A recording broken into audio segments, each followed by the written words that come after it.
জীবনের আসল মূলধন হলো সময়। জীবনের সমস্ত কিছুর থেকে সবচেয়ে গুরুত্বপূর্ণ আসল মূলধন, আসল সম্পদ হলো সময়। তাফসীরে কবির হযরত ইমাম ফখরুদ্দীন রাজি রহমতুল্লাহ আলাইহি তিনি তার তাফসীরের ভিতরে উল্লেখ করেছেন। আমার ভাইয়েরা খেয়াল রাখেন, কান লাগান, সবচেয়ে গুরুত্বপূর্ণ একটা বিষয় নিয়ে কথা বলতেছি। হযরত ইমাম ফখরুদ্দীন রাজি রহমতুল্লাহ আলাইহি তিনি তার তাফসীরে কবিরের ভিতরে বর্ণনা করেন, আল্লাহ পাক যে সময়ের কসম করেছেন, ওয়াল আসরে কসম করেছেন, মানুষদেরকে ক্ষতিগ্রস্ত বলেছেন, এটা কারণটা কি? হযরত ইমাম ফখরুদ্দীন রাজি রহমতুল্লাহ আলাইহি তিনি তার তাফসীরের ভিতরে বলেন, একজন বুজুর্গ ব্যক্তি তিনি সূরাতুল ওয়াল আসরের ব্যাখ্যা তিনি বুঝতেছেন না। বুজুর্গ ব্যক্তি তিনি এই কথা চিন্তা করতে দামেস্কের বাজারে তিনি ঢুকা মাত্রই ওই বান্দার কানের ভিতরে একটা শব্দ ভেসে আসলো। বাজারের এক প্রান্ত থেকে একজন ব্যক্তি চিৎকার দিয়ে বলতেছে, সেই ব্যক্তির প্রতি রহম করো যার ফুজি গলে যায়, ওই ব্যক্তির প্রতি রহম করো যার ফুজি গলে যায়। ইমাম রাজি বলেন, ওই বুজুর্গ ব্যক্তি বাজারের ওই প্রান্ত থেকে কথা শুনে তিনি চিন্তা করলেন, ফুজি আবার গলে কেমনে, ফুজি আবার গলে কেমনে, ফুজি কেমনে গলে, কে বলতেছে এই কথাটা, ফুজি আবার গলে কেমনে, ফুজি তো ফুজি। ওই ব্যক্তিটা বাজারে দৌড়িয়ে ওই প্রান্তে গিয়ে দেখলেন যেই ব্যক্তিটা বলতেছে সেই ব্যক্তির প্রতি রহম করো যার ফুজি গলে যায়। ইমাম রাজি বলেন, বুজুর্গ ব্যক্তি দেখলেন ওই ব্যক্তিটা আর কেউ নয়, ওই ব্যক্তিটা একজন বরফ বিক্রেতা, যিনি বরফ বিক্রি করেন। আরব কান্ট্রিতে তো গরম রাষ্ট্র, বরফ বিক্রি করে ওনার। ওই বুজুর্গ ব্যক্তি ওই বাজারের ভিতরে আল্লাহু আকবার বলে, আল্লাহু আকবার বলে তিনি চিৎকার দিয়ে বলতেছেন, আল্লাহু আকবার, আল্লাহু আকবার।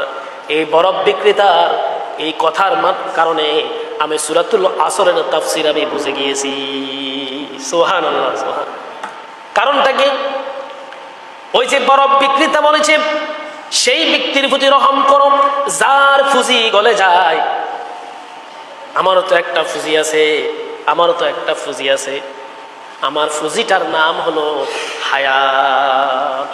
বলেন না কি, জোর বলেন কি? আমার এবং আপনার, আমাদের সবার একটি ফুজি আছে, ওই ফুজিটার নাম হলো হায়াত। এই দুনিয়াতে আল্লাহ পাক রব্বুল আলামিন আমাদেরকে হায়াত নামক ফুজিটা দিয়ে আমাদেরকে দুনিয়াতে পাঠাইছে, ঠিক কিনা? কারো 60 বছর, কারো 70 বছর, কারো 100 বছর, কারো মাত্র 20 বছর হায়াত, আবার কারো একদিন হায়াত নিয়ে পৃথিবীতে এসেছি। এই হায়াতটাই মূলত আমাদের ফুজি, এই হায়াতটা আমাদের ফুজি। এই ফুজি যদি অবহেলা করে কাটিয়ে দিই, এই ফুজি যদি আমরা অবহেলা করে কাটিয়ে দিই, তাহলে আমাদের ফুজি শেষ হয়ে যাবে, আমাদের মারাত্মক ক্ষতির ভিতরে রয়েছে। ওই বুজুর্গ ব্যক্তি বলেন, যেভাবে বরফ বিক্রেতা বলতেছে ওই ব্যক্তির ভিতরে রহম করা যার ফুজি গলে যায়, ওই বরফ বিক্রেতার ফুজিটা হলো বরফ। সূর্যের তাপ যত বাড়তেছে আস্তে আস্তে বরফগুলো গলে যাচ্ছে। ওই বিক্রেতা তো নিজে বরফগুলো কিনে নিয়েছে, বরফগুলো যদি গলে যায় তার ব্যবসায় ক্ষতিগ্রস্ত হয়ে যাবে। ঠিক তেমনি আমাদেরও ফুজি রয়েছে হায়াত। ওই হায়াত নামক ফুজিটা প্রতিটা সেকেন্ডে, মিনিটে, ঘন্টায়, বছরের ভিতরে আস্তে আস্তে হায়াতটা আমাদের শেষ হয়ে যাচ্ছে। কতটুকু আমরা ওই হায়াতটা আল্লাহর জন্য কাটাতে পেরেছি আমার ভাইয়েরা? অথচ আমাদের এই ফুজিটা আল্লাহর দ্বীনের জন্য আমরা রক্ষা করি না। খেয়াল রাখেন, সূরাতুল আসরের ভিতরে আল্লাহ তাআলা মানুষের আয়ুষ্কাল দিয়েছেন বরফ গলে যাওয়ার মতন করে দ্রুত গতিতে আমাদের হায়াতগুলো চলে যাচ্ছে, ঠিক কিনা? এই তো কিছুদিন আগে আপনার দাড়ি ছিল কালো, মনের অজান্তে হঠাৎ করে আপনার দাড়ি হয়ে গেল সাদা। চুল ছিল কালো, হঠাৎ করে আপনি নিজে আয়নায় লক্ষ্য করেন, হায় রে, কিছুদিন আগে আমার দাড়ি এবং চুল ছিল কালো, এখন হয়ে গেল সাদা।